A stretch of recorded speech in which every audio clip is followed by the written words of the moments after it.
Alors le secteur privé de Madagascar est comme dans tous les pays du monde à majorité de PME, mais nous avons bien sûr des grands groupes qui sont des groupes internationaux, par exemple dans les mines, la distribution pétrolière, les banques, et puis également des grands groupes qui sont locaux.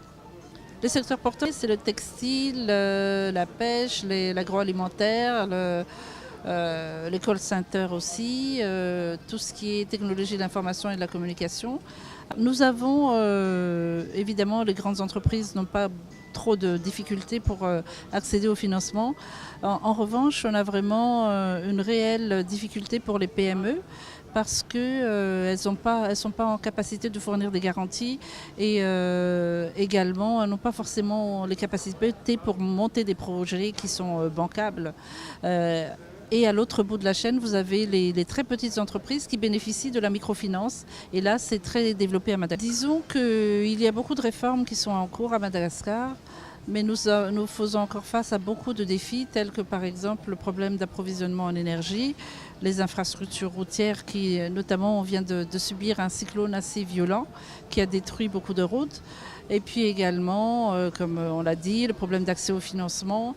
Et peut-être aussi le fait qu'on soit insulaire et assez isolé du reste du monde. Actuellement, nous avons des Marocains qui sont sur place. La plus grosse banque commerciale de Madagascar, qui est la BOA, est une banque détenue par des Marocains. Et puis, il y a aussi quelques petits investisseurs dans différents secteurs. On s'est découvert, entre guillemets, en tant que secteur privé récemment, avec la visite de Sa Majesté le Roi en novembre à Madagascar. Donc, il y a eu une forte délégation de la CGEM que nous avons accueillie là-bas. Et puis, là, on est en train de rendre leur visite. Mais on a monté ensemble un club d'investissement avec la CGEM. Et on va essayer d'animer tout cela et d'accompagner les entreprises qui viennent et celles qui vont là-bas. On a déjà des projets qui sont en train de se concrétiser entre les deux États ou en PPP, mais il y a aussi des projets du privé qui sont déjà en cours de concrétisation. Non, je crois qu'on a déjà posé le cadre, c'est l'essentiel. Après, il faut mettre en musique, il faut faire du concret, parce que faire signer des conventions, c'est juste une étape. L'essentiel, c'est de vraiment mettre un contenu dans tout cela. Il y a des défis en termes de logistique, bien sûr, parce que même pour venir ici, nous sommes obligés de voyager pendant au moins 13-14 heures, et inversement pour vous.